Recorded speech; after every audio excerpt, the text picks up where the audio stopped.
8 नवंबर 2016 और कल 8 नवंबर थी दोस्तों, यानी कि 500 और 1000 के नोट की पुण्यतिथि।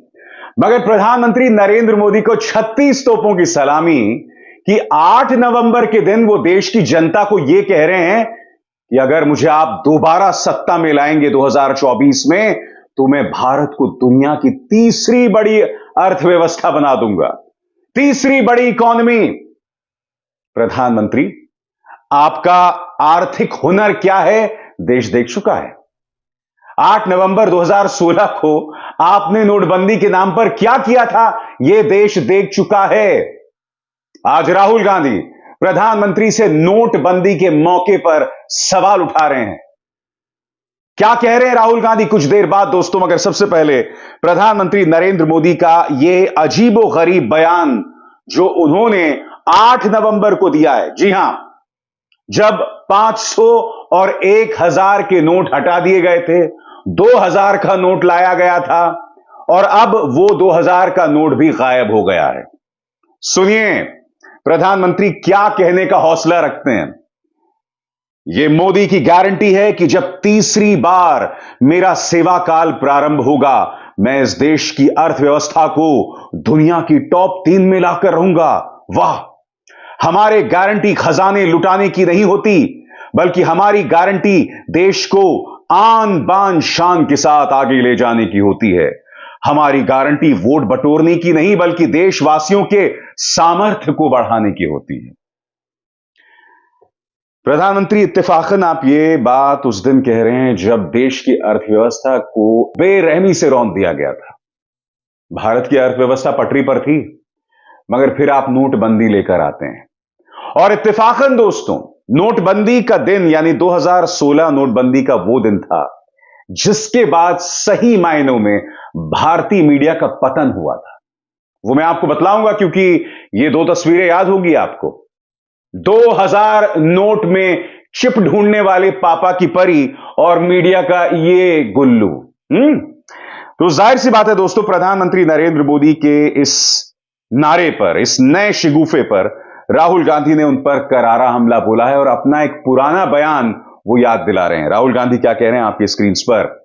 नोटबंदी एक सोची समझी साजिश थी, रोजगार तबाह करने की, श्रमिकों की आमदनी रोकने की, छोटे व्यापारों को खत्म करने की, किसानों को नुकसान पहुंचाने की, असंगठित अर्थव्यवस्था को तोड़ने की। 99% आम भारतीयों पर हमला, 1% पूंजीपति मोदी मित्रों को फायदा। यह एक हथियार था आपकी जेब काटने का, परम मित्र की झोली भरकर उसे 609 से दुनिया का दूसरा सबसे अमीर बनाने का। जाहिर सी बात है राहुल गांधी एक बार फिर अडानी की यहां पर याद दिला रहे हैं दोस्तों। क्या कहा था राहुल गांधी ने आज से कई सालों पहले, मैं चाहूंगा आप उनके इस बयान पर गौर करें। नोटबंदी कोई गलती नहीं थी, नोटबंदी आपके ऊपर आक्रमण था, नोटबंदी आपके पैर पर कुल्हाड़ी मारी गई थी। गलतफहमी में मत आइए, ये जानबूझ के आपको नष्ट करने के लिए, आपको खत्म करने के लिए और सबसे बड़े बिजनेस के लिए रास्ता खोलने का तरीका है। प्रधानमंत्री जी का लक्ष्य था कि हिंदुस्तान के सबसे बड़े क्रोनी कैपिटलिस्ट, जिनके कारण टेलीविजन पे हर रोज नरेंद्र मोदी जी का चेहरा दिखाई देता है, कि उनको पैसा मिले। और पैसा कैसे मिले? हिंदुस्तान के किसान, हिंदुस्तान के महिला, हिंदुस्तान के छोटे दुकानदार, हिंदुस्तान के middle size business, small size businesses के जेब में से पैसा निकाल के सीधा उनके 15-20 क्रोनी कैपिटलिस्ट मित्रों को मिले। आज कांग्रेस ये सवाल उठा रही है कि प्रधानमंत्री एक तरफ ये कहते हैं कि भाई मैं देश को दुनिया की तीसरी बड़ी इकोनॉमी बना दूंगा, मगर नोटबंदी को लेकर अभी तक जो बड़ी बड़ी बातें की गई थी उसको लेकर कोई जवाब नहीं दिया गया है। याद है आपको? 50 दिन का वक्त दे दीजिए, फिर वो चौराहा बता दीजिए। वो चौराहा आपका अब भी इंतजार कर रहा है, अब भी इंतजार कर रहा है प्रधानमंत्री। लोग नहीं भूले कि किस अहंकार में आप उस वक्त बयानात दिया करते थे जब आपने नोटबंदी की थी। हां, कुछ दिनों बाद फिर आपकी आंखों में आंसू भी आ गए थे जब आपको यह अंदाजा हो गया था कि लोगों को कितनी तकलीफें हो रही हैं और इसका आपको राजनीतिक नुकसान हो सकता है। सबसे पहले मैं आपको बयान सुनाना चाहता हूं। 500, 1000 के नोट याद है कि नहीं? सुनते हैं। 8 तारीख को रात को 8 बजे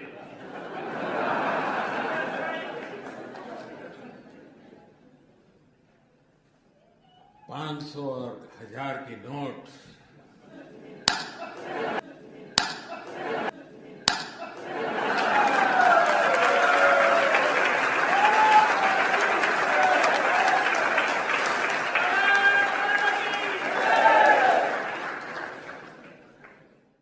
दोस्तों, मैंने आपको कार्यक्रम में बताया था कि वो दिन था जब मीडिया का पतन भी शुरू हुआ था। मैं आपको बता दूं, उस वक्त मैं एबीपी न्यूज में काम करता था और एबीपी न्यूज ने उस वक्त जो लोगों को समस्याओं का सामना करना पड़ रहा था, उसको लेकर वाजिब कार्यक्रम किए थे। उस वक्त एबीपी न्यूज सत्ता की आंखों में आंखें डालकर सवाल करने की हिम्मत करता था, क्योंकि एबीपी न्यूज में मेरे ऐसे पत्रकार काम किया करते थे। मगर हां, पतन वहीं से शुरू हुआ था मीडिया का। याद कीजिए, ये बहन जी 2000 के नोट में चिप ढूंढ रही थी। बात यहां नहीं रुकी। फिर इस भाई साहब को देखिए, इन्हें भी 2000 के नोट में चिप दिखाई दिए थे। इस गैर जिम्मेदाराना पत्रकारिता के लिए इन्होंने कभी माफी नहीं मांगी। मगर इन दोनों घटनाओं का या इन दोनों कार्यक्रमों का जिक्र मैं आपको इसलिए कर रहा हूं दोस्तों, क्योंकि मीडिया इसी के बाद सही मायने में भाजपा के सामने नतमस्तक होना शुरू हुआ था। हालांकि उसकी नींव 2014 से रखी जा चुकी थी, मगर 2016 के बाद यह मीडिया पूरी तरह से भाजपा की सुपारी लेकर चलने वाला मीडिया हो गया। विपक्ष पर निशाना साधना, जहरीले कार्यक्रम करना, यह इनकी आदत, इनकी फितरत हो गई। ये वो दो कार्यक्रम थे दोस्तों जो ऐतिहासिक थे, जिन्होंने मीडिया के चरित्र को बदल दिया था। इसलिए इन दो कार्यक्रमों को देखकर आपके चेहरे पर हंसी तो आती है, आपको हंसना भी आता है, मगर इसे आप कपिल शर्मा कॉमेडी शो का कोई हिस्सा मत समझिए। नहीं, यह बहुत गंभीर बात है। ये दो कार्यक्रम जिनका मैं जिक्र कर रहा हूं, 8 नवंबर 2016 की बात किए गए दो कार्यक्रम। मीडिया इसके बाद रेडियो रवांडा बन गया दोस्तों।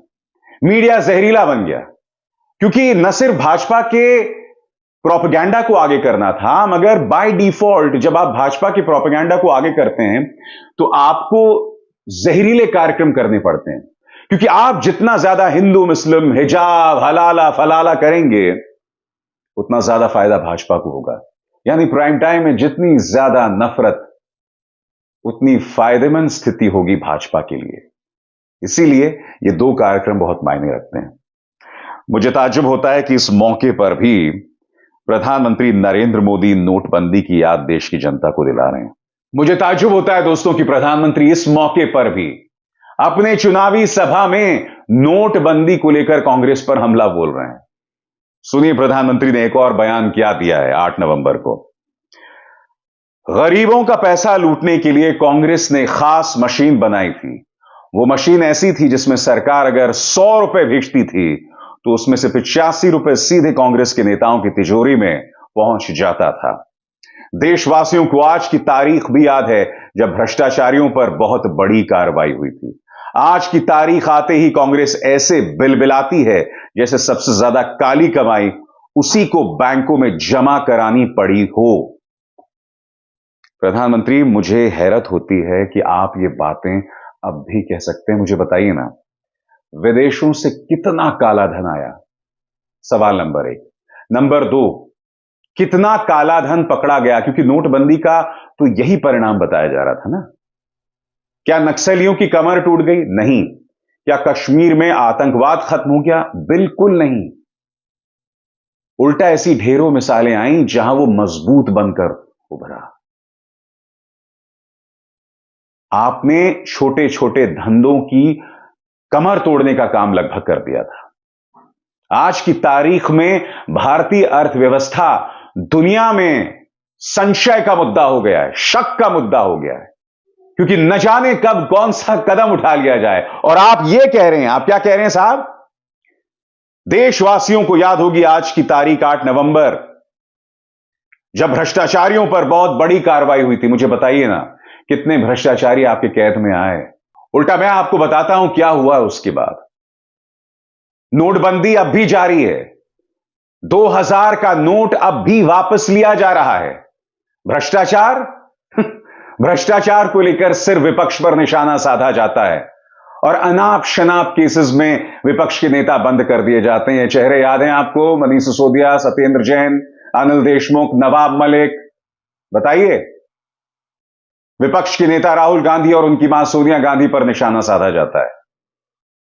आज भ्रष्टाचार को लेकर ईडी लड़ रही है और ईडी सिर्फ और सिर्फ विपक्ष पर निशाना साध रही है और उसके अलावा कुछ नहीं। बहुत बड़ा मजाक किया था आपने देश की जनता के साथ 8 नवंबर 2016 को, और उस मजाक के कई पहलू अलग अलग अंदाज में आज हमें दिखाई देते हैं। अविसार शर्मा को दीजिए इजाजत। नमस्कार।